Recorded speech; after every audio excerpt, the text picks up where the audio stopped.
Et let's go. Mesdames, messieurs, la communauté versatile, bien le bonsoir, on se retrouve pour ce live, pour ce point en présence, enfin pour ce point live hebdomadaire du 29 juillet 2025. Juillet, qu'est-ce que je raconte? 29 juin, voilà, je suis déjà en juillet dans ma tête et dans mon esprit. Il est actuellement 20h09, on est en live sur la plateforme versatile, comme à notre habitude, tous les dimanches. La semaine dernière, je vous ai fait un petit point de marché en solo.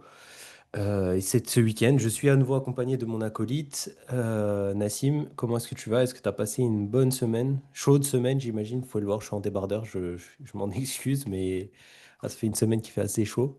Donc, comment ça va? Salut Rafik, salut à tous. Bah écoute, ça va bien. Ouais, effectivement, la canicule est de retour en France. Voilà, on avait presque oublié, parce que c'est vrai qu'on a eu, on va dire une année pas terrible l'année dernière en termes de chaleur. Donc, voilà, la canicule est de retour. Mais écoute, ça va, très bien, voilà, très content d'être avec vous ce soir et voilà, pouvoir aborder les sujets de fond comme, notre habitude. Magnifique, top. Ouais, canicule, on en aurait presque oublié notre le réchauffement climatique. Mais bon, là, ouais, là c'est vrai que ça fait quelques temps, surtout à Paris, j'imagine. Là, effectivement, et ça a bien chauffé. Mais là, même en Suisse, moi j'ai la chance d'être en altitude, donc la nuit, ça se rafraîchit un petit peu. Mais c'est vrai que là, la journée, là, ça fait 2 3 jours que ça commence à taper sérieusement. Donc j'espère avoir des orages incessamment sous peu. Mais comme vous le savez, sur Versatile, on n'est pas là pour parler de la pluie et du beau temps aussi, mais assez rapidement. Planning, j'allais dire chargé ce soir. En fait, chargé parce que la semaine a été chargée aussi. En ce moment, en ce moment, j'ai envie de vous dire depuis janvier, donc ça fait 6 mois maintenant, que chaque semaine est une semaine chargée qui apporte son lot de nouvelles péripéties géopolitiques, macroéconomiques et donc dans les marchés, puisque je vous le rappelle, hein, ces lives-là, ce sont des points d'opportunité, enfin on les a appelés points d'opportunité hebdomadaires. Donc in fine, nous, c'est les variations sur les marchés qui vont nous intéresser, mais il faut bien évidemment être dans l'analyse des données passées, du présent, pour faire de la prospective, parce que le prix des marchés, ce n'est rien de plus que ça, hein, c'est la prospective voilà, des investisseurs, tout simplement. Et comme je vous le disais, bah, ça fait 6 mois depuis l'investiture de Trump que chaque semaine, il se passe des nouvelles choses, des nouvelles péripéties. Et cette semaine n'a pas dérogé à la règle, puisqu'on a eu une semaine chargée en nouvelles géopolitiques, fondamentales, macroéconomiques également. On le verra tout à l'heure avec les chiffres, notamment de l'inflation, aussi l'audition au Sénat de Jérôme Powell, donc le patron de la Fed aux États-Unis. Et aussi, bah, comme on l'a dit, hein, beaucoup de nouvelles géopolitiques dont on va commencer à parler tout de suite, hein. Donc, je sais que Nas nous a fait un petit programme, quelques sujets dont on va parler là, qui sont assez importants dans l'actualité et surtout pour l'avenir, pour pouvoir, voilà, pour pouvoir avoir un petit peu une meilleure lecture de ce qui peut potentiellement se passer dans les prochains mois, dans les prochaines années, et peut-être même dans les prochaines décennies en réalité, lorsque on pense au premier sujet du soir, que je vais laisser Nas introduire, je vais pas vous spoiler. OK, super. Bah, écoute, je vais partager mon écran et puis on va passer en revue ces petites news. Donc, je vous ai concocté une petite liste sur, ce qui s'est passé sur sur la semaine passée, sur les 10 derniers jours. On va passer ça en revue et en discuter, et surtout sur les implications effectivement, que ça pourrait avoir pour la suite. La première news, bon, on en avait déjà un peu parlé, hein, c'est ce qui se passe aux États-Unis, sur la Big Beautiful Bill de Donald Trump. Donc, comme vous le savez, on en a déjà parlé ici. Hem, on a, tout un tas de réductions d'impôts, aux États-Unis qui arrivaient à échéance, là dans les prochaines semaines, dans les prochains mois et Donald Trump a décidé de continuer ces réductions d'impôts qu'il avait même lui-même, hein, fait adopter lors de son premier mandat, en argumentant simplement que sans cette continuité, on aurait assisté à ce qu'il appelle, voilà, la plus hausse haute gros par la plus, importante hausse d'impôts de l'histoire des États-Unis. Voilà, donc ces réductions d'impôts vont continuer à être en place et à côté de ça, il en prolonge certaines ou il en crée de nouvelles, notamment, les taxes sur les tips, les taxes donc sur les pourboires, les taxes sur, tout ce qui est, heures supplémentaires et cetera. Donc il y a toute une série de réductions d'impôts en plus, heu et à côté de ça, on a dans le même temps, que justement ces réductions d'impôts, on a une réduction de quelques dépenses, mais qui reste assez marginale, surtout sur le côté, sécurité sociale, aux États-Unis.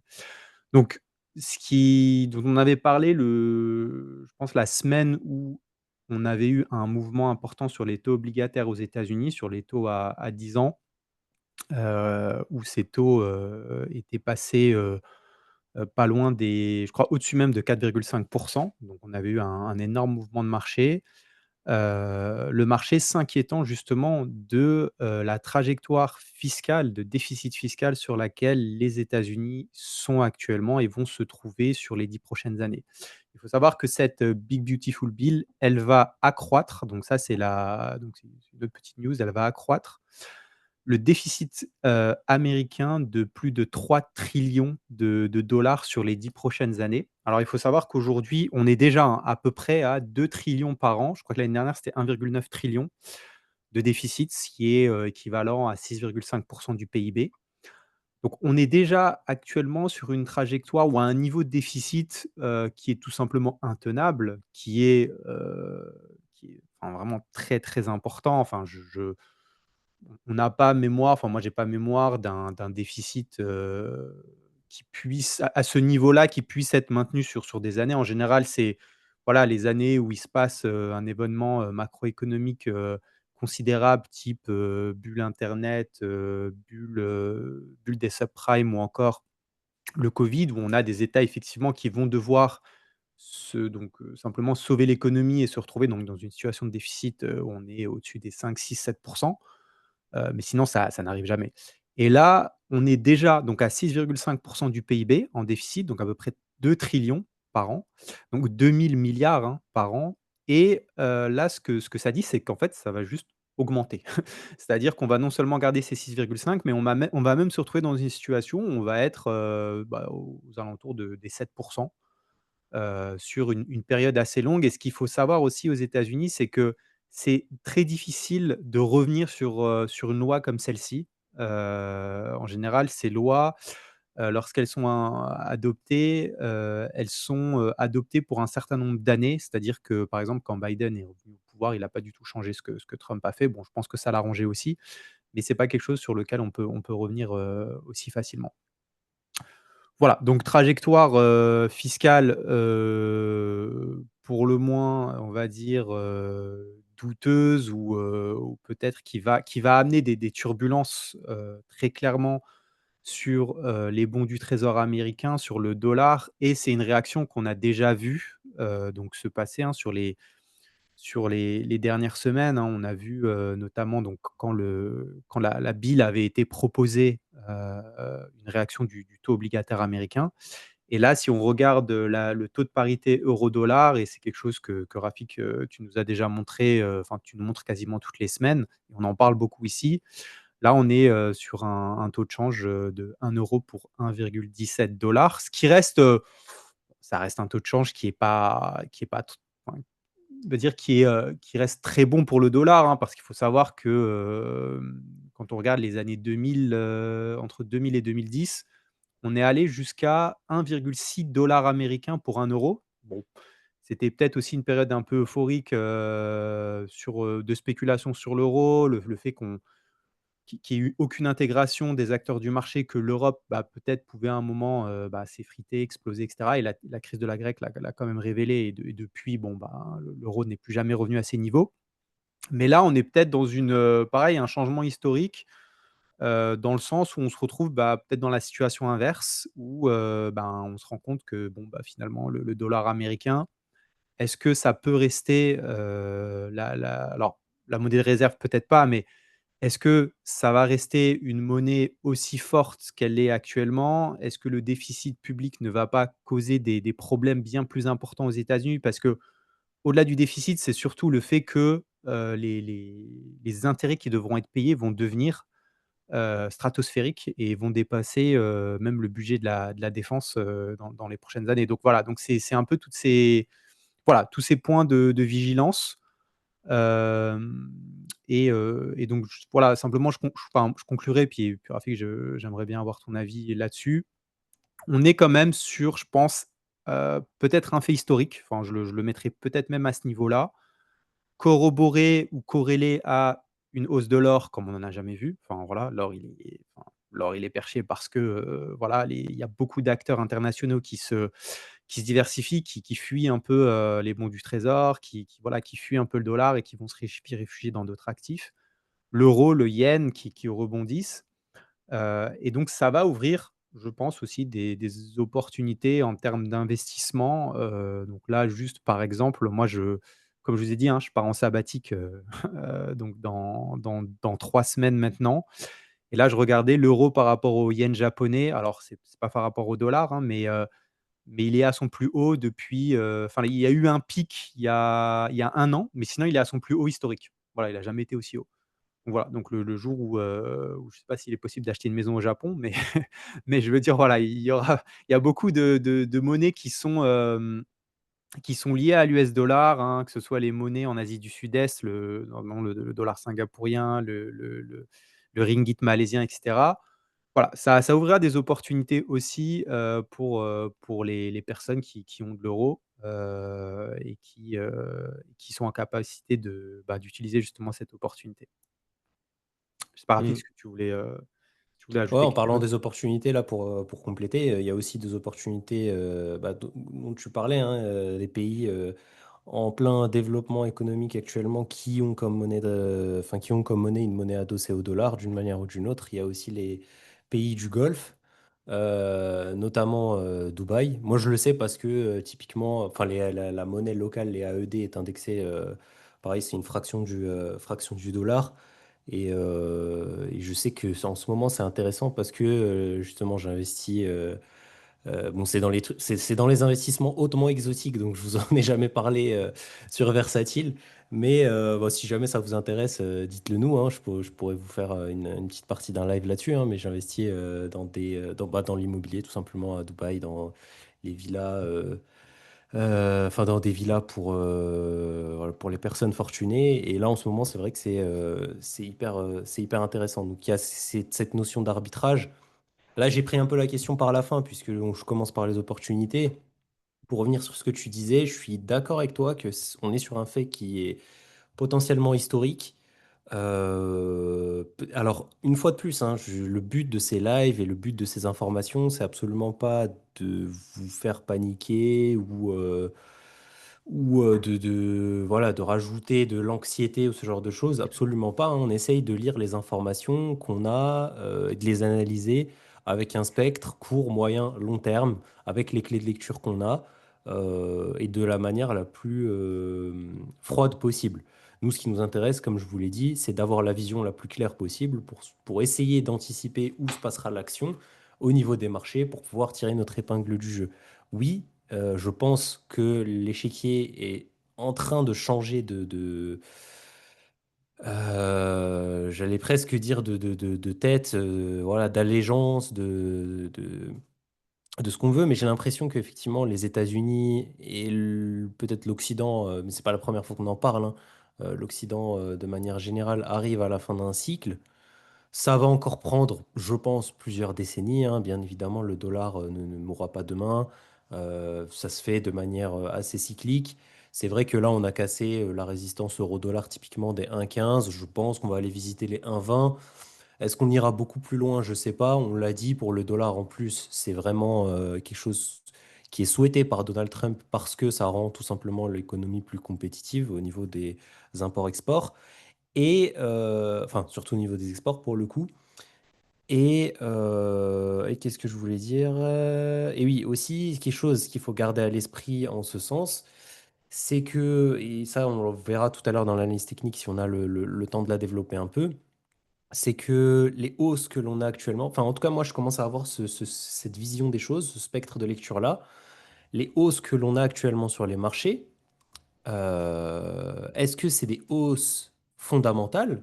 Alors oui, sur l'or bien évidemment, parce que voilà, incertitude, guerre, tarifs, bon voilà, il y a eu la guerre en Ukraine, la guerre là des 12 jours Iran-Irak, Irak j'allais dire, Iran-Israël, la Palestine, voilà, tous les Pakistan-Inde, toutes ces choses-là, l'or fondamentalement, bien évidemment, était euh, voué entre guillemets bah, pas entre guillemets, était voué à partir par le nord, et je pense qu'il l'est toujours en plus parce qu'on s'enfonce dans un monde de plus en plus incertain et qu'il y a aussi des grands cycles de l'or qui étaient en Europe, qui s'est déplacé en Hollande, qui s'est déplacé au UK, qui s'est déplacé aux États-Unis. Et aujourd'hui, les flux historiques, voilà, l'or est en train de se déplacer également bah, vers l'Asie.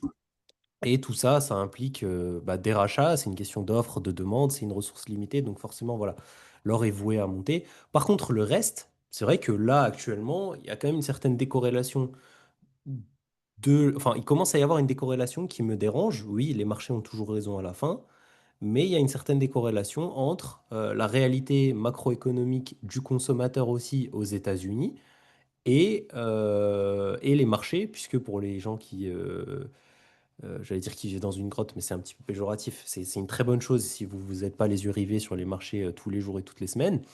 Mais le SP 500 et le Nasdaq sont au record historique, là, cette semaine. Alors on pourrait se dire, c'est quoi ce délire? Et c'est une question tout à fait légitime qu'on peut se poser, parce que c'est la question que je me pose aussi. En fait, j'ai changé récemment mon fusil d'épaule en ce qui concerne l'analyse de la situation. En fait, c'est beaucoup dû. Et ça, c'est arrivé quand je suis allé voir tout simplement la performance de mes ETF qui, eux, sont libellés en euros et qui, eux, ne sont pas sur leurs ATH. Eux sont bien en dessous de leurs Mmh ATH mh. pour l'instant.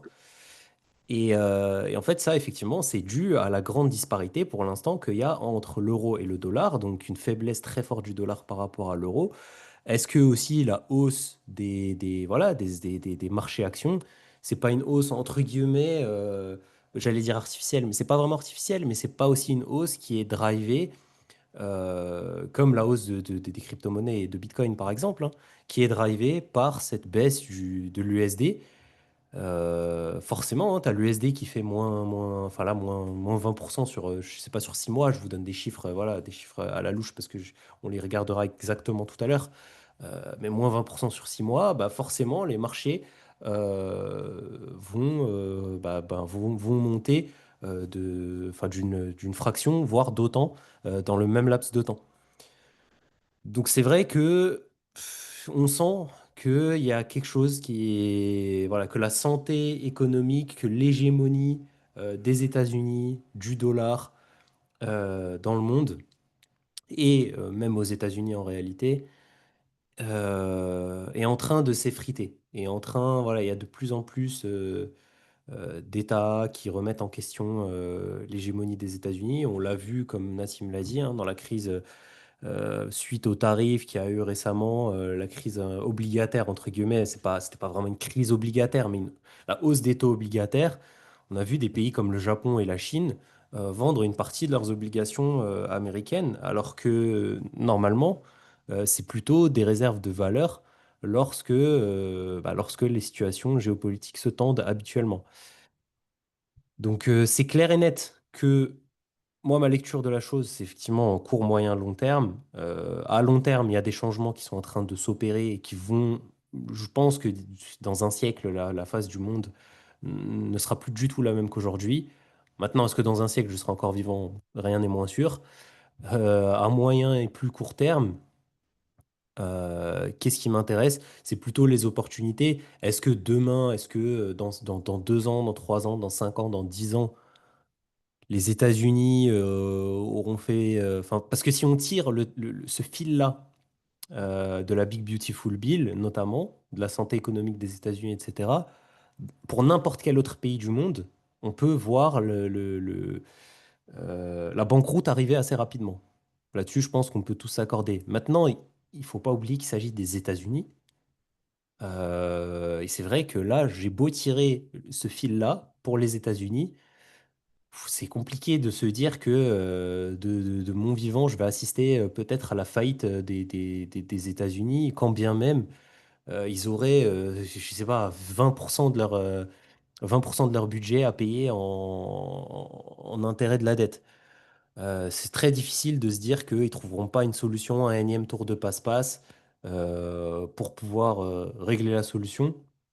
Maintenant, c'est vrai que je pense quand même qu'il faut garder ça à l'esprit. C'est une possibilité, c'est quelque chose qui peut arriver. Voilà, hein, les États-Unis, c'est quand même, c'est un pays qui est relativement jeune hein, quand on regarde, même s'il est avancé dans son cycle économique, mais quand même un pays qui est relativement jeune.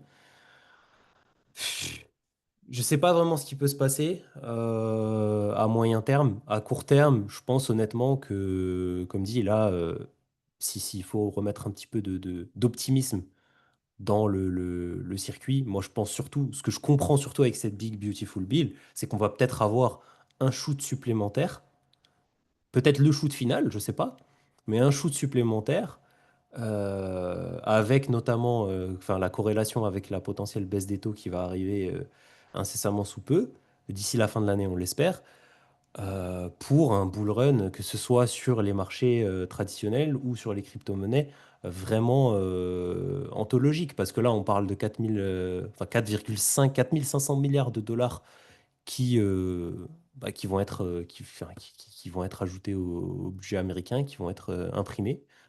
Et cet argent-là, bah, il ira bien quelque part à un moment ou à un autre. Donc je ne sais pas quelle est la quantité qui a été imprimée exactement par les US pendant la crise du Covid, mais on est dans le même ordre de grandeur. Je pense que c'était du 6 ou du 7 trillions, je pense, quelque chose comme ça. Donc moi, c'est la lecture que j'en ai à court terme. En tout cas, je me dis, bon, on va avoir de l'argent qui va être imprimé à gogo.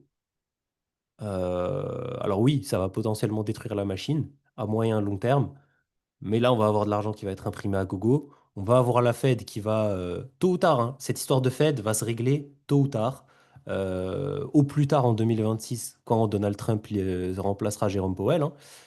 Mais ça va se régler là assez rapidement.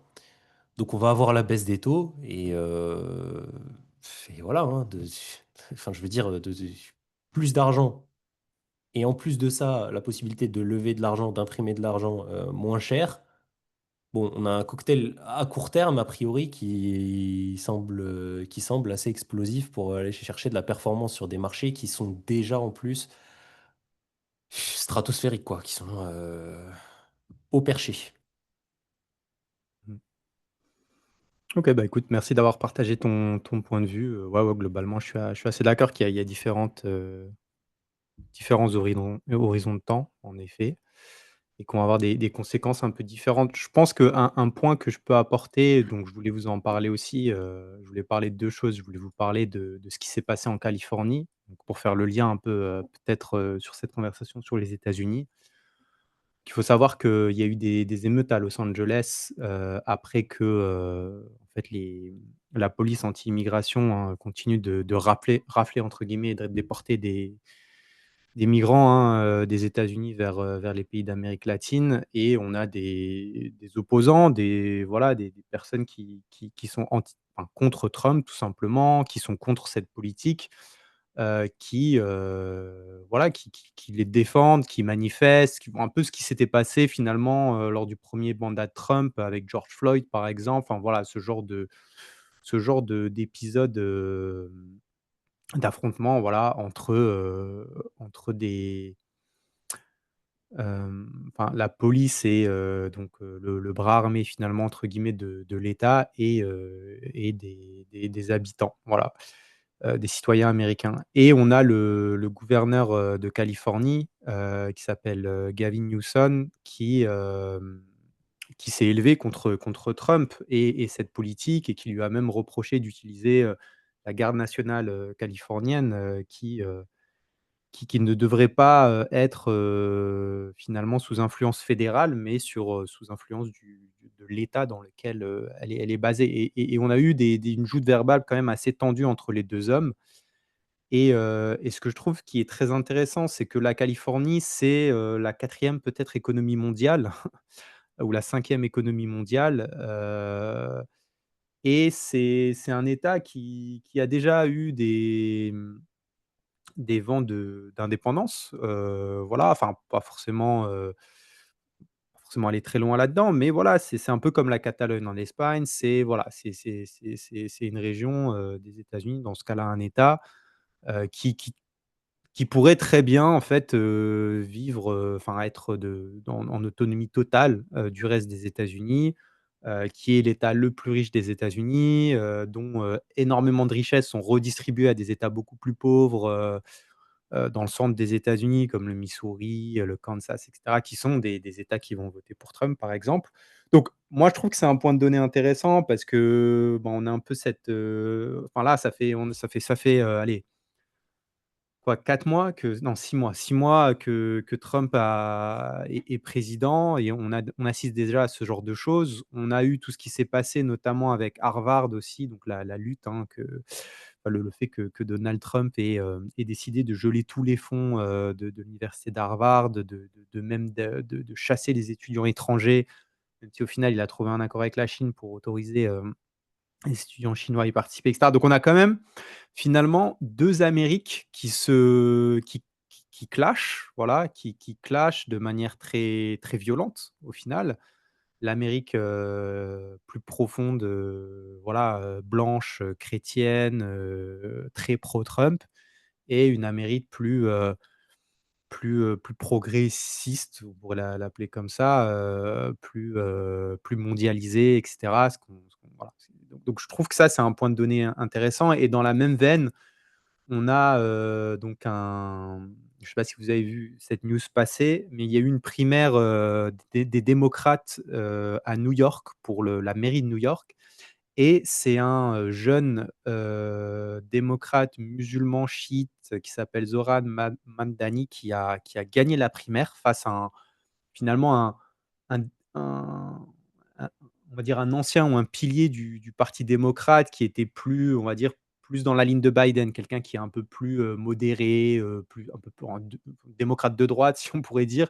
Alors que là, c'est vrai que Mandani, c'est quelqu'un qui hérite un peu ou qui se pré enfin, peut-être pas qui se prétend, mais qui est dans la même veine qu'un Bernie Sanders.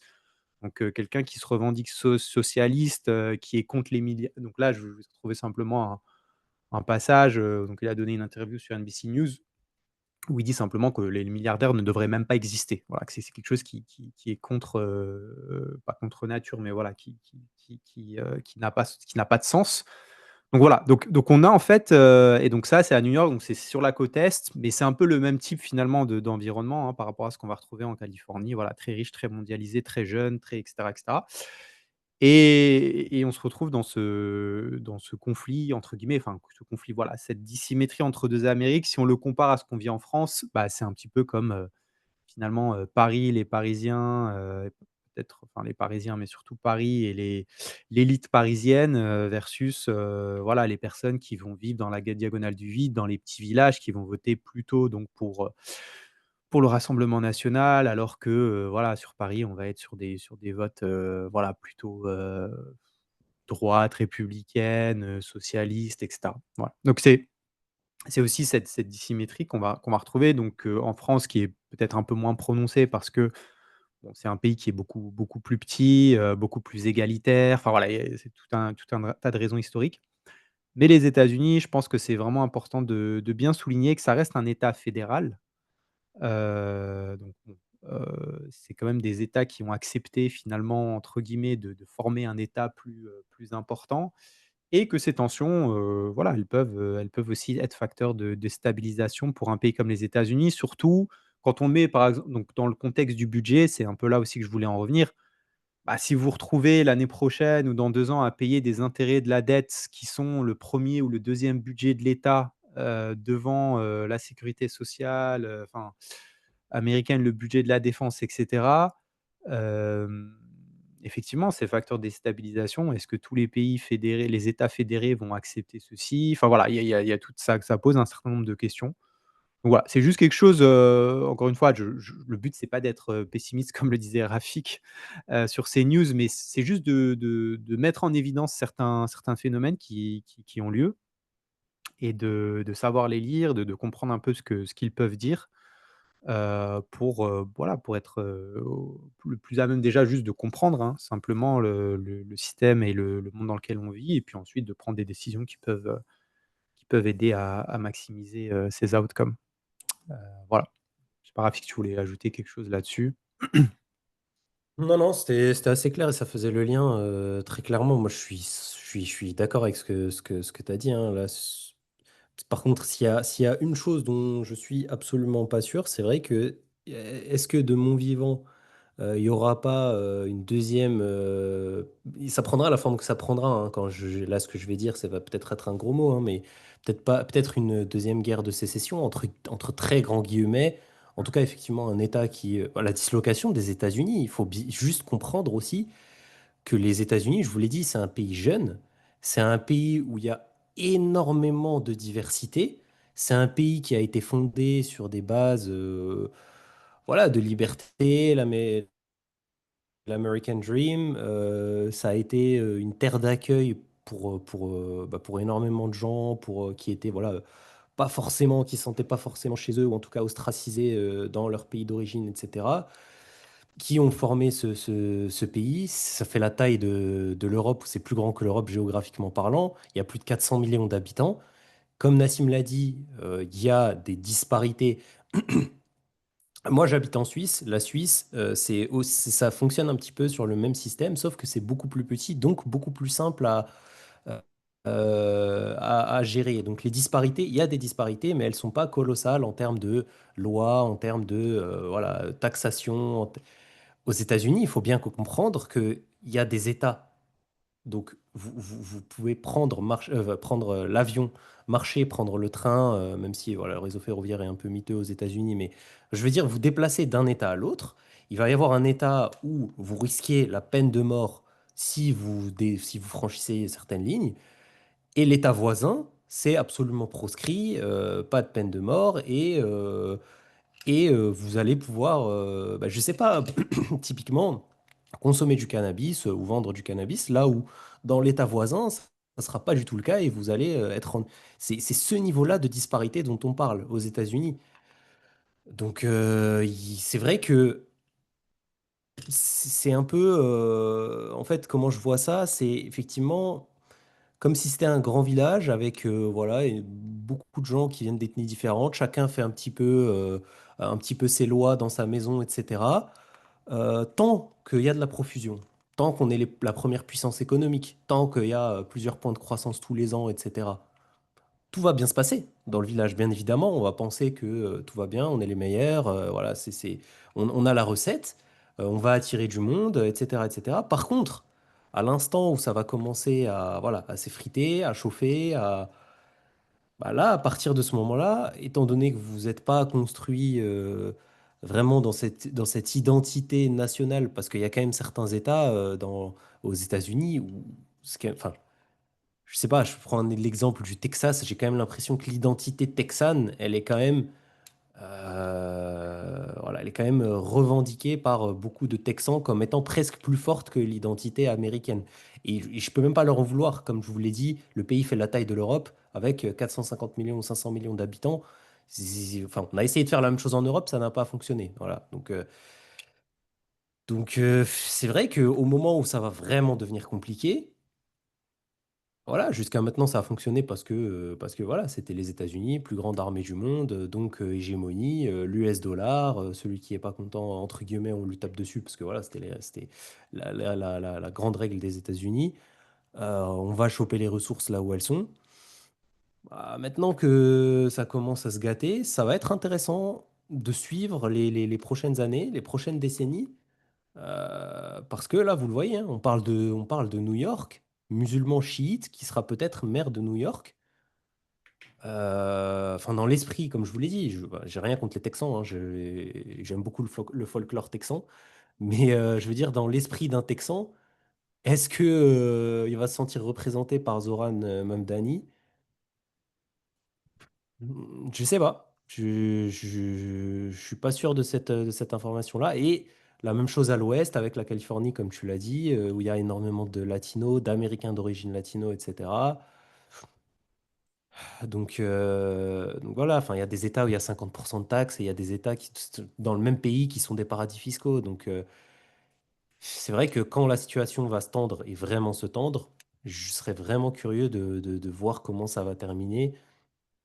J'espère pas dans ces fusions de sang, même si voilà, j'y crois pas vraiment.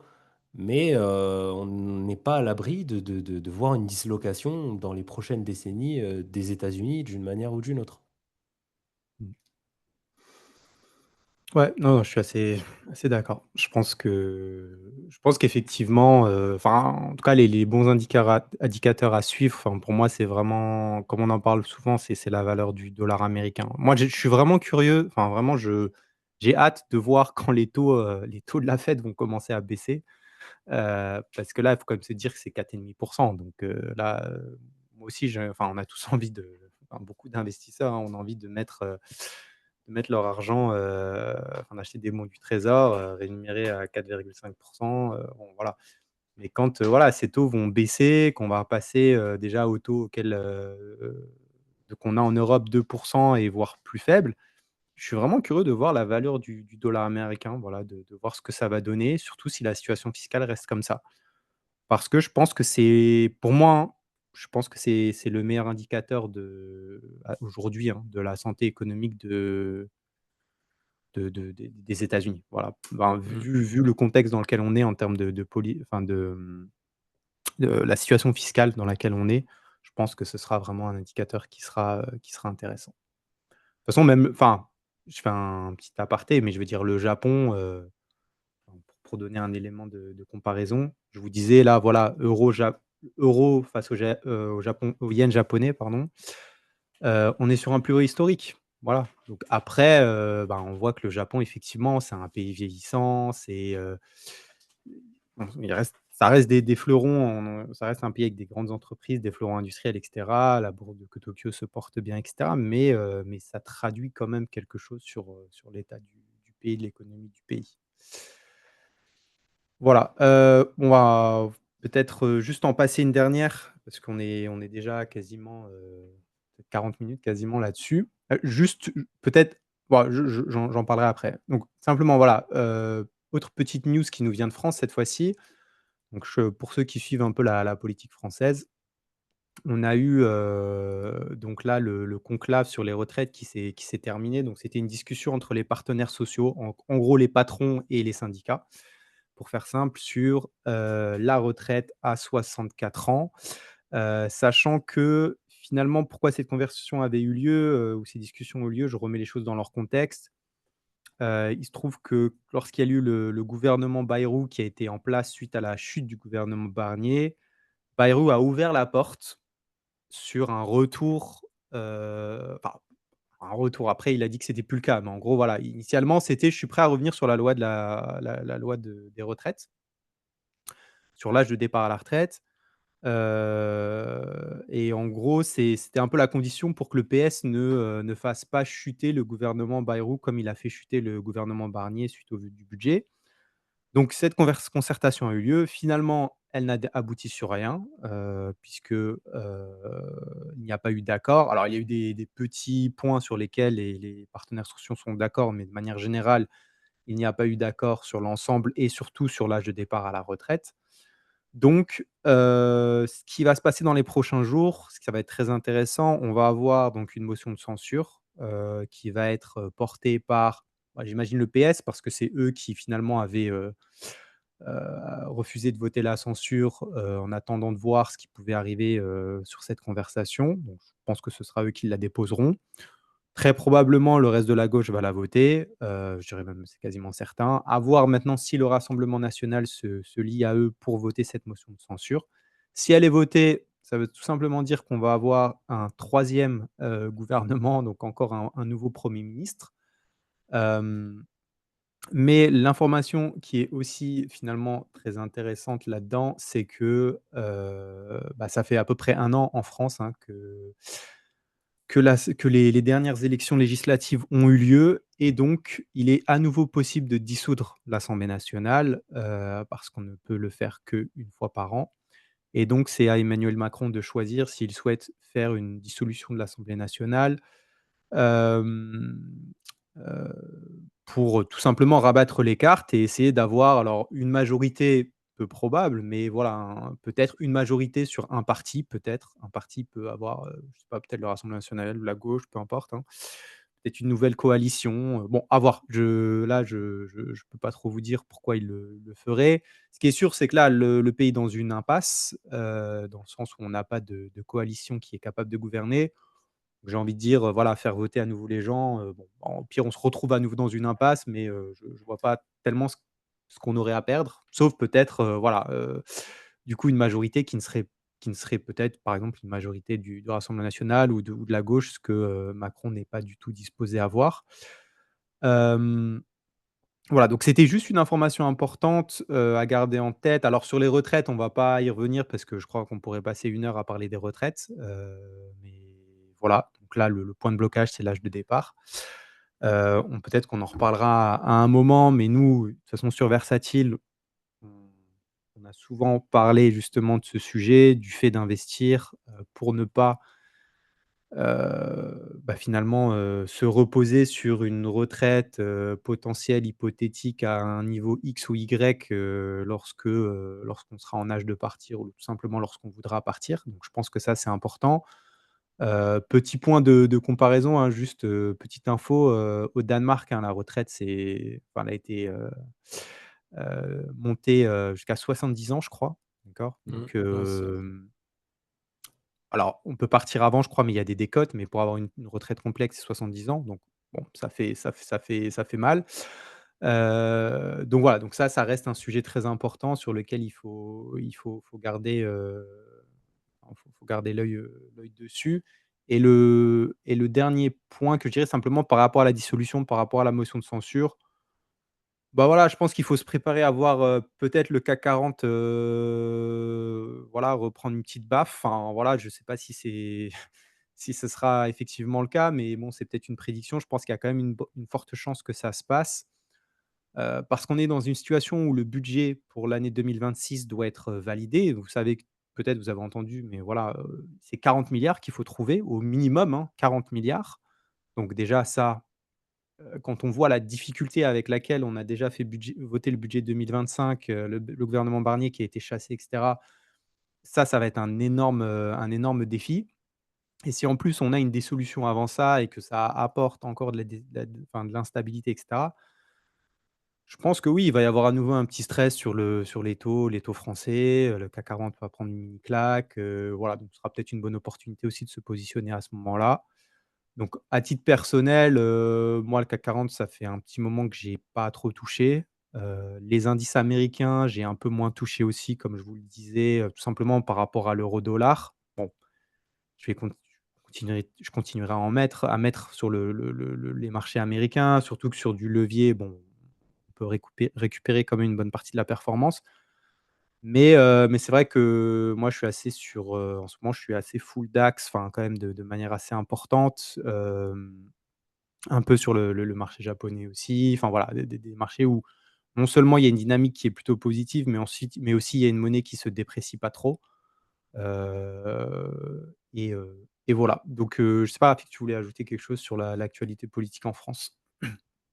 non, non, c'est ridicule. Franchement, voilà, alors, 3 année, troisième gouvernement. Ça va probablement être comme ça jusqu'en 2027. Voilà, une fois de plus, hein, on n'est pas politisé sur la chaîne Versatile ni quoi que ce soit, hein, mais si le pays était une entreprise, je pense qu'il y a bon nombre de temps que le board, je ne sais pas comment on dit en français, le conseil d'administration, aurait décidé de mettre dehors Macron ainsi que toute sa clique. Donc franchement, moi la seule chose que j'aimerais voir, mais ça relève du rêve actuellement, hein, c'est juste que Macron se réveille un matin, qu'il y ait eu un petit recalibrage cognitif pourquoi pas venu de Brigitte Macron dans un avion avant de descendre sur le tarmac, qui nous disent, bon, écoutez, j'ai déconné, ça fait 2, 3 ans que le pays il est bloqué par ma faute, voilà ma lettre de démission, je m'excuse vis-à-vis de tous les Français, organiser de nouvelles élections, et puis qu'ils se rendent à la prison la plus proche pour purger. Voilà. Voilà. Alors là, je m'égare un petit peu. Mais non, franchement, Nassim vous l'a dit, chez Versatile, c'est notre mentalité, c'est compter sur vous-même, surtout lorsqu'il s'agit des finances. Ne comptez pas sur d'ailleurs, parce qu'on sait que dans nos auditeurs, il y a des gens qui sont dans d'autres pays francophones, que vous soyez en France ou que vous soyez ailleurs, globalement, ne remettez pas votre liberté financière et votre retraite, vos vieux jours entre les mains d'un État. Voilà, tout simplement, qui vous promet, quelle que soit la promesse, hein, qui vous promet, qui vous assure une retraite une fois arrivé à l'âge escompté. Voilà, construisez de votre côté. Si un jour, en tout cas, moi, c'est comme ça que je vois la chose. Je construis de mon côté. Si un jour j'arrive à cet âge-là, à l'âge requis, et qu'il y a quelque chose, même si j'y crois vraiment pas, mais qu'il y a quelque chose, eh bien, ça serait un bonus. Et s'il n'y a rien, eh bien, j'aurais construit pendant toutes ces années comme une petite fourmi. Enfin voilà, le pécule dont il faudra disposer jusqu'à la fin de ma vie. Voilà, tout simplement. C'est tout ce que j'ai à dire de ce côté-là. Donc je pense, enfin je sais pas Anna ce que tu en penses, mais je pense que je vais vite passer sur l'analyse technique, juste pas parler des marchés vite fait. Enfin je sais Ouais, pas, à moins qu'il y avait allez. un dernier sujet dont Non, tu non, voulais non, parler, hein. on peut passer là-dessus, ouais. Ouais, très rapidement parce que ça bouge. Ça swing pas mal en ce moment sur les marchés. Donc voilà, hein, ça je la j'ouvre. Nas, tu peux me confirmer si on voit mon écran. Ouais, c'est bon.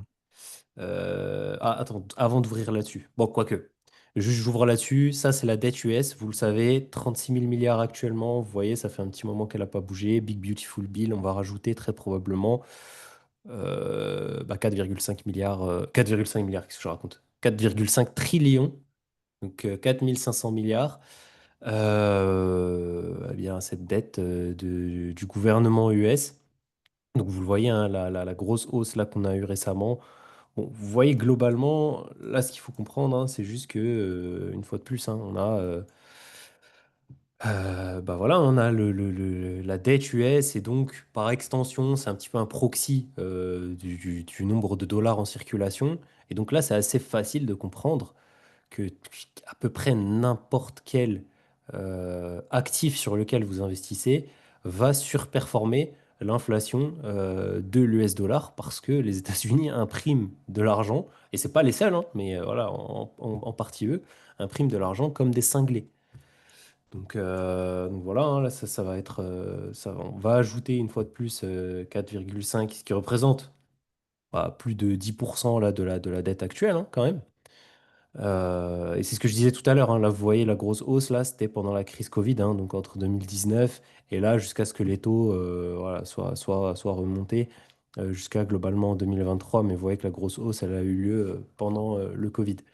Je voulais très rapidement vous parler des chiffres, voilà, des chiffres du PCE. Alors, dans l'ordre chronologique de la semaine, il y a eu les auditions au Sénat de Jérôme Powell. Alors Donald Trump, Jérôme Powell, c'est toujours la guerre entre les deux. Les marchés ont décidé de pricer une troisième baisse des taux. Il y a eu avant mardi, donc le lundi, et même dimanche dernier, des bruits de couloir de certains banquiers centraux qui font partie de la Fed, donc qui ont ouvert la porte à une baisse de taux à partir de juillet. À partir de là, le marché, et je pense que c'est aussi en partie pour ça que les marchés se sont emballés cette semaine, ont commencé à pricer 3 baisses de taux en 2025 plutôt que les deux précédentes sur lesquelles on était resté bloqué jusqu'à là cette semaine, hein. Audition au Sénat. Donc en fait, je sais plus comment il s'appelle, le banquier central. Je crois que c'est Bowman, si je dis pas de Bowman, bêtises. ouais, c'est je crois que non, c'est pas une femme, mais ouais, ouais, c'est Bowman, c'est ça. Il y en a eu un ou deux. Il y en a eu un aussi avec un nom en W. Mais bon, peu importe. Qui ont commencé, on a l'impression à faire des jeux, comme des sorties politiques qui savent que voilà, Jérôme Powell est peut-être sur un siège éjectable pour. Bon, pas peut-être. Jérôme Powell est clairement assis sur un siège éjectable.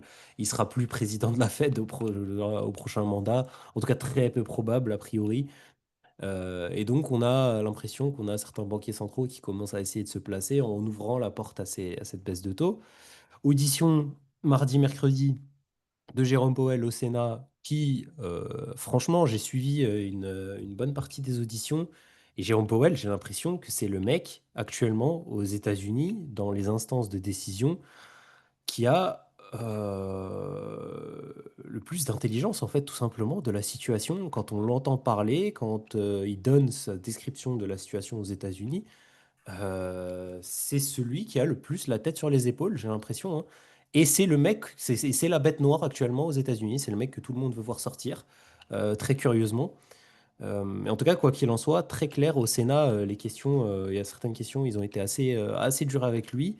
Et il a été très clair, il n'a pas vacillé du tout.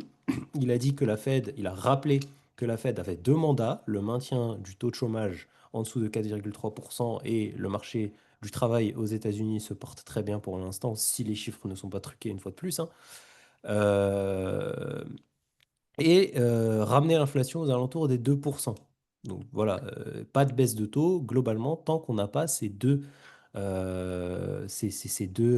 comment dire, curseurs qui sont dans le vert. Il a clairement sous-entendu que la baisse de taux qui avait été engagée à la fin de l'année 2024 aurait été continuée bien plus tôt si on n'avait pas eu l'incertitude déclenchée par les tarifs. Alors, il a pas dit l'incertitude déclenchée par les tarifs, parce que bien évidemment, politiquement correct, il peut pas dire ça aussi frontalement, mais c'était le message. C'était voilà l'incertitude avec les différents partenaires économiques des États-Unis qui peuvent avoir un impact sur l'inflation à court, moyen, long terme. Donc tout le monde a très bien compris qu'il parlait des tarifs. Euh, et donc voilà, il renvoie la balle très intelligemment à Donald Trump qui, lui, se retrouve, et ça je vous le dis depuis plusieurs semaines, un peu piégé par son propre jeu finalement. Et la fin de la semaine, là où c'était pas le cas avant, a donné raison, aussi fou que ça puisse paraître, enfin a donné raison.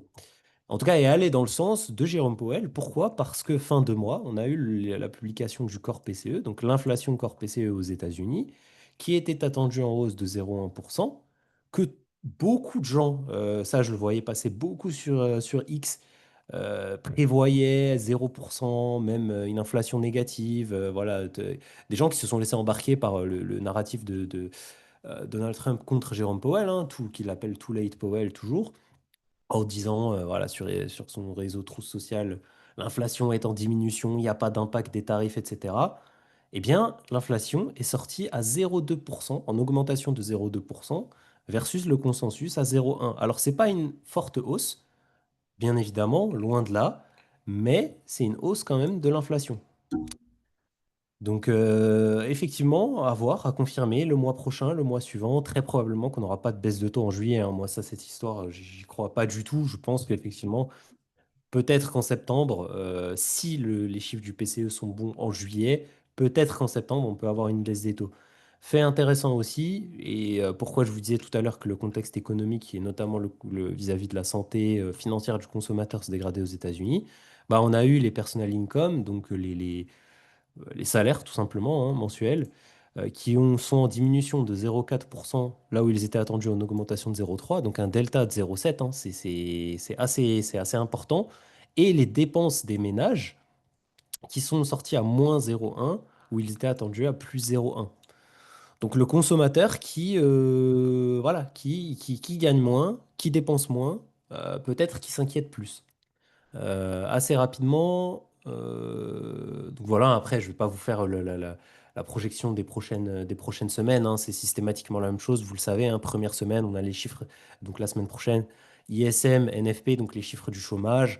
Ensuite, première quinzaine, on a l'inflation CPI. Et puis ensuite, à la fin du mois, on a le corps PCE. Donc là, c'est en ce qui concerne les baisses de taux hein, qui sont attendues aux États-Unis. Donc voilà, vous le voyez, hein, ça a un petit peu bougé. 18,6% qui attendent une baisse de taux dès juillet. J'y crois pas trop. Par contre, 17 septembre, voilà, 75% qui attendent une baisse de taux, donc de 0,25 points de base. 29 octobre, une baisse de taux supplémentaire. Et 10 décembre, 3,75, une baisse de taux supplémentaire. Voilà, donc les trois baisses de taux, septembre, octobre, décembre. Je vous invite à aller voir les marchés crypto et les marchés, enfin les marchés traditionnels et les marchés crypto l'année dernière aux mêmes échéances, parce que c'était sur ces échéances-là qu'on avait les baisses de taux. On était dans des phases haussières assez importantes, notamment du côté des crypto-monnaies. Donc je reviens très rapidement hein, sur ces histoires de charts, tout simplement. La dette, on en a parlé. Euh, donc voilà, hein, je vous disais, on va ajouter de l'argent ici. On a la balance sheet de la Fed ici quand les taux vont baisser, qui très probablement va s'arrêter de diminuer puisque le quantitative tightening va s'arrêter. Après, est-ce qu'on va repartir au nord? Ça, j'en suis pas sûr pour l'instant. Mais juste si on a voilà, 4,5 trillions qui sont ajoutés, plus un arrêt du quantitative tightening avec une baisse des taux aux États-Unis, bon bah tout simplement, on va avoir des marchés qui vont en profiter, d'autant plus si on a de l'inflation qui peut potentiellement revenir, d'autant plus si on a enfin, l'économie qui se dégrade. Parfois, les gens vont chercher de la valeur refuge dans les marchés actions quand c'est vraiment assez compliqué. Je vous invite à vous pencher sur le cas turc, notamment, du marché turc avec l'inflation galopante qu'il y a eu ces dernières années, ou même vénézuélienne, hein, des marchés qui ont connu des hausses de plusieurs centaines de pourcents sur les dernières années, au même d'ailleurs au même rythme euh, que l'inflation. Assez rapidement, l'euro-dollar, hein, donc je vous l'ai dit, hein, qui casse là cette résistance des 1,15 ici, 1,17. Bon, je pense que maintenant qu'il a cassé, il va aller à 1,20. Je ne veux pas dire en ligne droite, mais bon, quasiment. Je pense qu'il va aller chercher les 1,20 assez facilement. On le voit hein, là, le DXY qui est le dollar contre contre un panier de devises, dont une majorité d'euros, qui a cassé ce support-là entre 100 et les 98. Bon, le prochain stop, il se situe ouais, aux alentours, allez, on va dire dans cette box-là, hein, aux alentours des 96,6 à 95. Et puis après, bah, on voit que même au niveau historique et long terme, hein, on a un bottom à 70. Alors bon, 70 crise des subprimes, est-ce qu'on ira à 70? Là, ça serait très ça serait très inquiétant pour le dollar. Donc je sais pas. C'est quand même assez peu probable. Mais est-ce qu'on n'aura pas visité ces niveaux ici post-Covid et juste avant le Covid, donc au niveau des 88, 90? C'est pas impossible, hein, maintenant qu'on a cassé cette box ici. Pas impossible, surtout si on a un Donald Trump qui bah, veut continuer justement à mettre un peu de plomb dans l'aile dans ce dollar, plus les taux qui vont diminuer vis-à-vis de la Fed, donc plus de dollars en circulation. Voilà, hein, ça peut aller assez vite. Le SP 500 très rapidement, parce qu'il n'y a pas grand-chose à dire, je vous l'ai dit tout à l'heure, les marchés en plein délire. Donc là, c'est qu'on ait cette phase-là de correction épidermique qui soit ravalée voilà, de manière assez rapide, ça on vous l'avait dit, c'était épidermique. Effectivement, il y avait des points d'entrée et on l'avait dit à ce moment-là je sais, on ne savait pas si on allait rester très longtemps à ces niveaux-là. Et effectivement, on n'est pas resté très longtemps à ces niveaux-là. Alors maintenant, dans le même sens, si je dois vous faire une prédiction, même si voilà, pas de conseil en investissement, etc., hein, est-ce que cette cassure ici est... Bon, à la fin, c'est toujours le marché qui a raison. Mais est-ce que cette cassure ici est saine, construite sur des bases solides pour un bull run voilà, de plusieurs semaines, de plusieurs mois? J'en suis pas si certain parce que là, pour le coup, on a les moyennes mobiles en hebdomadaire qui sont quand même assez loin. Je vous le disais, quand on était encore sous les moyennes mobiles, et qu'on avait ce croisement ici, je m'en rappelle, qu'on venait de casser les moyennes mobiles et qu'on a eu le gap ici qui s'est ouvert. Je vous le disais, en weekly, on croise le MACD. Au niveau du RSI, on était encore dans la zone neutre. On est encore dans la zone neutre. Donc en weekly, pour l'instant, on voit qu'on a le MACD qui est repassé en territoire positif. On a encore de la marge pour continuer la hausse. Mais c'est vrai que j'ai tendance à me dire qu'on est plus, voilà, qu'on est plus à 60. Si c'était un mouvement haussier enfin, au niveau de l'inertie qu'on a dans le mouvement haussier, je pense qu'on est plus à 60-70% du mouvement haussier que quand on était là et que, effectivement, là, je vous disais clairement, bah là, on a le croisement bullish. Très clairement, même si tout le monde est en mode FUD sur les réseaux, les indicateurs techniques, eux, ils sont clairement bullish. Il y a de la performance à aller chercher. Bon, bah là, la performance, on l'a cherchée. Est-ce que est-ce que je mettrais là, est-ce que je continuerai à investir là-dessus aujourd'hui si j'avais du cash? Bah, de toute façon, c'est le cas et j'investis pas là-dessus. Voilà, qu'on soit très clair. De toute façon, je vous l'avais dit très clairement. Après le lever bottom, là, il y a quelques semaines, j'ai ralenti le DCA de manière assez importante. Pour le DAX, pour le Nasdaq, c'est la même chose.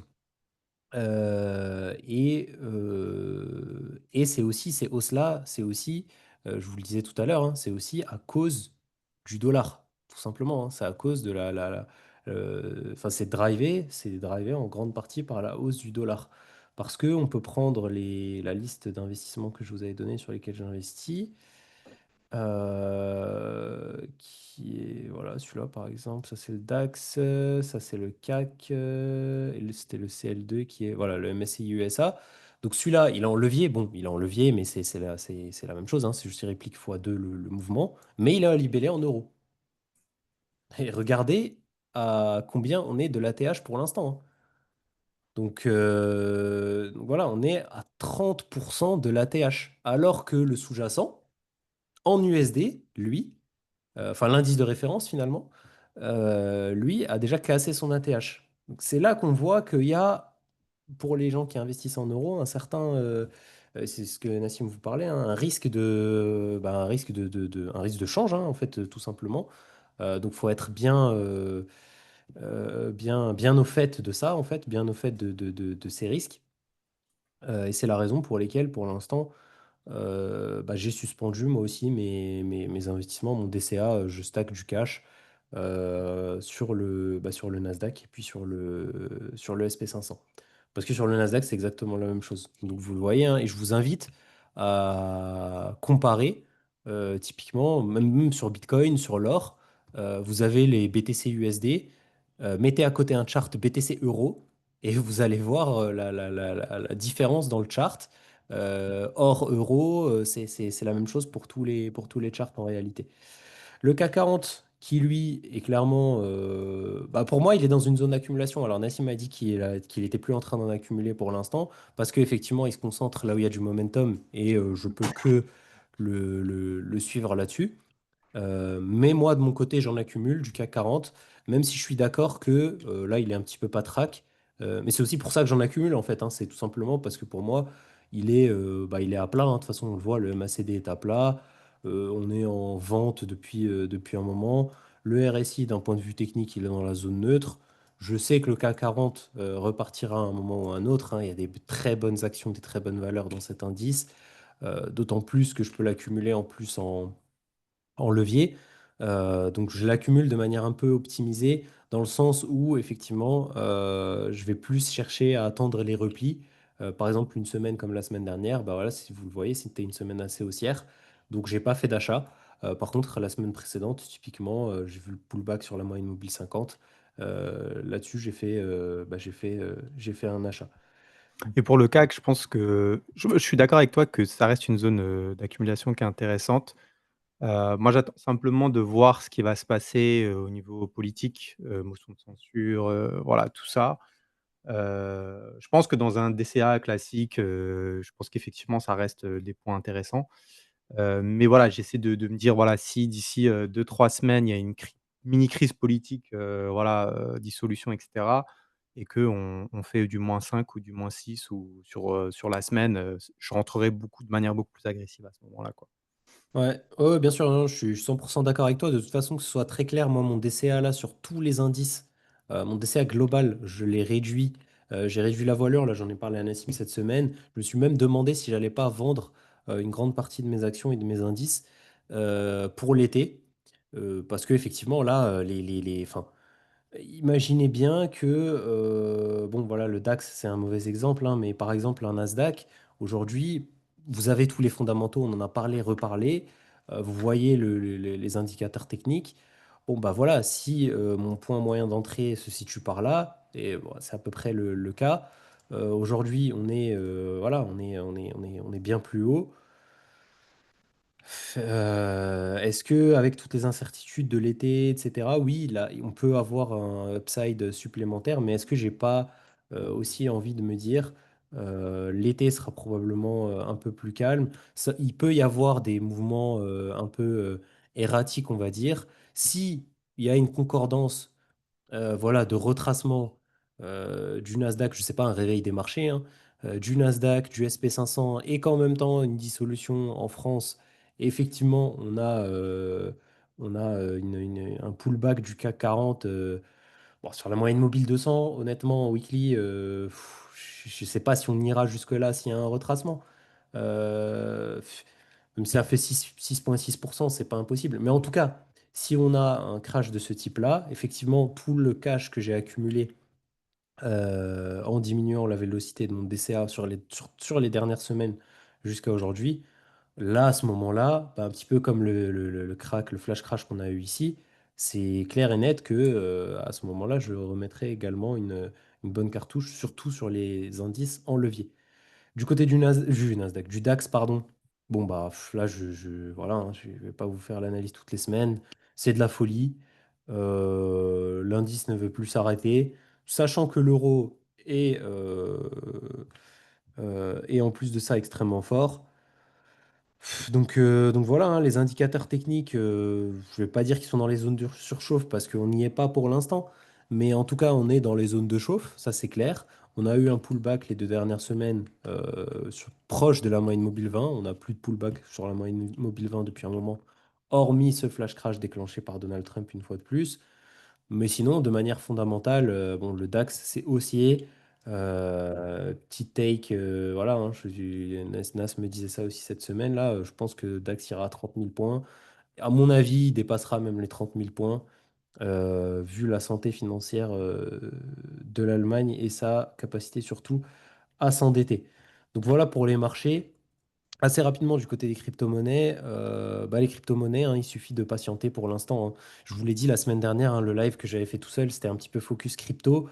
C'était un petit peu chaud parce qu'on avait perdu cette zone ici des 100 500, 100 200. Et je vous l'avais dit, je vous ai dit, si on perd cette zone en clôture weekly, ça va être très très chaud pour notre matricule. On va pouvoir aller visiter la moyenne mobile 20 en hebdomadaire. Euh, Jusqu'à la moyenne mobile 20, je ne suis pas inquiété, mais ça remettrait quand même en question la tendance haussière qu'on a déclenchée depuis la cassure, ici, cette grosse bougie le 5 mai. Il se trouve que bah, c'était une énorme bougie de liquidation, une fois de plus, hein, voilà. Et je vous l'avais dit en plus, hein, je vous l'ai dit pendant le live, probablement que c'est une bougie de liquidation. Ces bougies-là qu'on a dans le week-end, c'est des bougies qui sont faites par les market makers, tout simplement, par les brokers, par toutes ces plateformes bah, pour liquider le carnet d'ordre, tout simplement, et récupérer bah, voilà, des frais d'échange. Donc voilà, il y a eu sur cette bougie-là, sur une seule journée, 1 milliard, 1,1 milliard de liquidation. Ce qui est assez intéressant, c'est qu'il y a eu plus de liquidation sur Ethereum que sur Bitcoin. Donc ça, un potentiel attrait sur les altcoins qui est en train de revenir. Mais quoi qu'il en soit, si on parle de Bitcoin, on évolue à 107 500 ce soir. Le CME, il a clôturé à 107 500. Donc on est pile poil dans les clous pour une nouvelle semaine. Après une bougie comme ça, il va falloir scruter la bougie de la semaine prochaine, la bougie suivante, parce qu'on est de nouveau en train de flirter avec les ATH. Et voilà, un potentiel ATH à venir en clôture pour le mois de juillet. Pourquoi pas? Ça prendrait beaucoup de gens à revers qui s'attendent à bah, pas grand-chose pendant l'été. Donc voilà, hein, les crypto-monnaies qui ont quand même résisté. Enfin, en tout cas, Bitcoin qui a résisté de façon assez importante là sur les dernières variations. Ethereum, assez rapidement, bah pareil, hein, Gros flash crash, on est repassé. Bon, par rapport, les bougies n'ont plus rien à voir par rapport à la semaine dernière. Je sais pas si vous en rappelez, hein. On était sous toutes les moyennes mobiles, voilà, sur tous les altcoins. Bah là, on est de nouveau au-dessus de la moyenne mobile 20 qui a fait support. Voilà, on est bloqué dans les moyennes mobiles. Ça, de toute façon, il va juste falloir bah, suivre, hein, dans les prochaines semaines et dans les prochains mois. Je vous l'ai dit, Bitcoin peut faire un run haussier, ça là-dessus, j'ai aucun doute. Les altcoins, en revanche, il va falloir avoir les baisses de taux qui reprennent pour que le cash puisse se déverser sur les risques on, dont l'ultime déversoir est bien évidemment les crypto-monnaies et les altcoins. Donc BTC, ETH et puis tout le reste des altcoins, bien évidemment. Donc voilà, c'était à peu près tout ce que je voulais vous dire. Je voulais vous passer quelques actions parce que je suis en train de retaper mon portefeuille à dividendes que je mettrai à jour dans la semaine. On fera ça la semaine prochaine, je pense. On pourra se concentrer là-dessus. Je pense que c'était assez dense. On a dépassé l'heure, on s'en excuse. Nas, je ne sais pas si tu as quelque chose à ajouter ou si juste on va vous laisser là, hein, tout simplement. Mmh, non, c'est top, ouais, les actions, je pense que c'est une bonne idée. On pourra parler de Coinbase, on en a parlé un peu cette semaine, voilà. Ouais, Ouais, Coinbase qui est en pleine folie, Circle qui est en pleine folie. Donc voilà, effectivement, on pourra parler de ça. Bon, bah très bien. Bah écoutez, je vous souhaite une excellente soirée, une excellente semaine. Profitez bien ces premières semaines du mois de juillet. Voilà, si vous êtes en vacances, profitez des vacances, profitez du beau temps, de la chaleur. Et puis voilà, ne restez pas les yeux rivés sur vos écrans. Excellente semaine, excellente soirée, et puis à la prochaine. Ciao, ciao. à plus.